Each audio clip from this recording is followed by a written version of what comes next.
छतरपुर जिले में केन बेतवा लिंक परियोजना को लेकर आदिवासी परिवारों का गुस्सा अब खुलकर सामने आ गया है। प्रभावित ग्रामीणों ने सड़कों पर उतरकर सरकार के खिलाफ तीखा विरोध दर्ज कराया और विकास के नाम पर अपनी जमीन छीनने का आरोप भी लगाया। आंदोलन कर रहे आदिवासी परिवारों का कहना है कि बिना उचित मुआवजा और पुनर्वास के उन्हें बेदखल किया जा रहा है, जो सीधे तौर पर उनके संवैधानिक अधिकारों का हनन है। उनका आरोप है कि प्रशासन ने उनकी बात सुने बिना ही परियोजना को आगे बढ़ाने की कोशिश की, जिससे लोगों में भारी आक्रोश है। स्थानीय लोगों ने मोहन सरकार पर गंभीर आरोप लगाते हुए कहा है कि ये विकास नहीं बल्कि गरीब और आदिवासी समुदाय के अस्तित्व पर सीधा हमला है। प्रदर्शनकारियों ने चेतावनी दी है कि अगर उनकी मांगों पर जल्द सुनवाई नहीं हुई तो आंदोलन और उग्र रूप ले सकता है। ग्रामीणों का कहना है कि उनकी पुश्तैनी जमीन ही उनकी आजीविका का एकमात्र सहारा है और इसे छीनकर उन्हें बेघर करने की साजिश की जा रही है। उन्होंने सरकार से मांग की है कि तुरंत संवाद स्थापित किया जाए, उचित मुआवजा दिया जाए और पुनर्वास की ठोस व्यवस्था सुनिश्चित की जाए।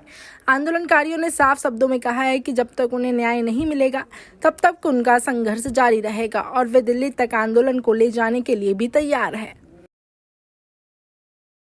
भैया नहीं हमारे दुश्मन है। क्यों अब बात कर रहे हैं सीएम की?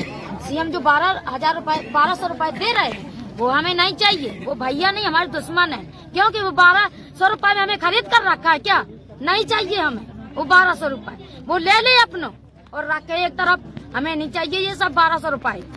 ये 1200 रुपए में हमको सोचते हैं कि सब हमारी बहनाएं बेच गई हैं। नहीं, हमें नहीं चाहिए। और जो मतलब हाँ, किसी किसी को मालूम नहीं मिलता, लेकिन मुझे मिलता था, वो भी मैं नहीं चाहती ना मिले। मैं नहीं चाहती कि मैं उसी में ही पढ़ रही हूँ। छतरपुर कलेक्टर महोदय का कहना है कि 90% लोगों को केन बेतवा लिंक परियोजना में मुआवजा दिया जा चुका है। कलेक्टर सरासर झूठ बोल रहे हैं। प्रशासन झूठ की पोटली हो गया है। वहाँ पर परियोजना में व्यापक स्तर पर भ्रष्टाचार है। लोकायुक्त ने खुद पटवारी को रंगे हाथों पकड़ा। पटवारी तो छोटी मछली थी। यहाँ पर गांव-गांव में जो है भ्रष्टाचार अपने चरम पर है। यहाँ पर सत्ता दल के विधायक, प्रशासन और गांव के दलाल सक्रिय हैं। इसकी वजह से जनता को उनके हक अधिकार नहीं मिल पा रहा है, उचित मुआवजा नहीं मिल पा रहा, पारदर्शिता की कमी है, कानून का पालन नहीं हो रहा, फर्जी ग्राम सभाएं हो रही हैं। अगर कलेक्टर महोदय ने किसी भी एक धारा का पालन, धारा 11 हो, चाहे धारा 15 हो, चाहे धारा 16 हो, चाहे धारा 19 हो, चाहे धारा 21 के तहत जो लोगों ने शिकायत की गई थी उसका निराकरण हो, किसी भी एक धारा का पालन अगर कलेक्टर महोदय ने किया होगा और उसके कागज़ में खुलेआम कलेक्टर महोदय को ये कहता हूँ कि हम सब दोनों बैठ के एक प्रेस वार्ता करें और ये बताएं कि अगर आपने 10% भी कानून का पालन किया होगा तो मैं इस आंदोलन से अपने आप हट जाऊंगा। ये षड्यंत्र करना बंद करिए। आप लोगों का राशन रोके हैं। यहाँ लोग बीमार हुए, कल पेट दर्द हुआ, आपने डॉक्टर को नहीं आने दिया। आपके प्रशासन ने आप यहाँ पानी की सप्लाई रोके हुए, लोगों को डरा रहे हैं कि टेंट नहीं आए। गांव-गांव में आपकी पुलिस धमकी दे रही है, शराब बांट रही है। क्या प्रशासन का यही चेहरा है?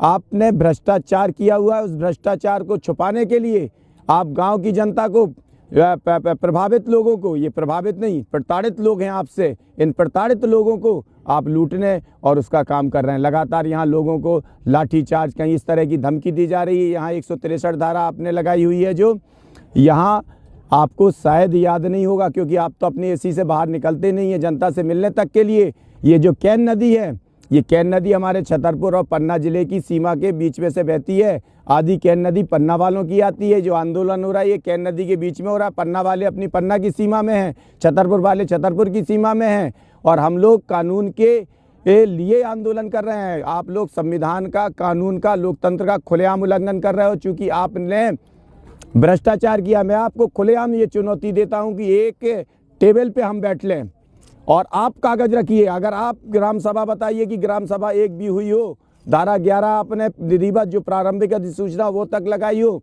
और मैं कागज रखूंगा जो ये बताऊंगा। आप नहीं बता पा रहे तो मैं बताऊंगा कि आपकी ग्राम सभाएं कैसे फर्जी हैं।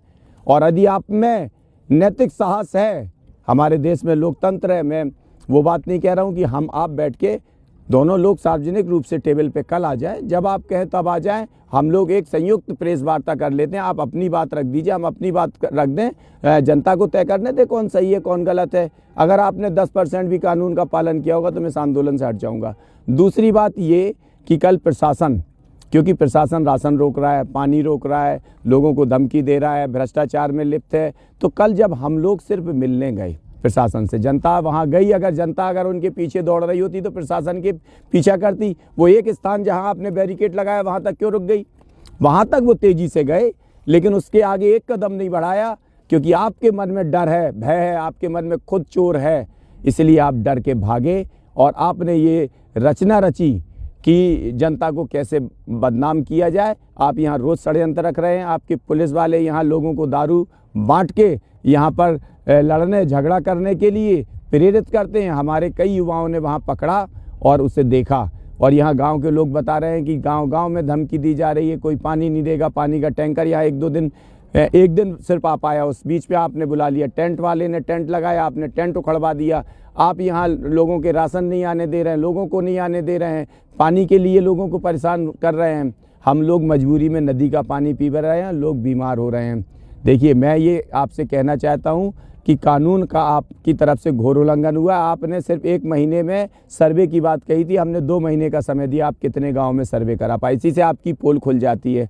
आप खुद बार बार क्यों, इतना बड़ा जिले का प्रशासनिक अधिकारी, क्या मजबूरी है कि बार बार झूठ बोल रहा है? झूठ के पुलंदे मत बनिए, संविधान और कानून का पालन करिए, इस जनता को संवैधानिक तरीके से आगे बढ़ाने की कोशिश करें, कानून की अपनी शक्ति का दुरुपयोग ना करें।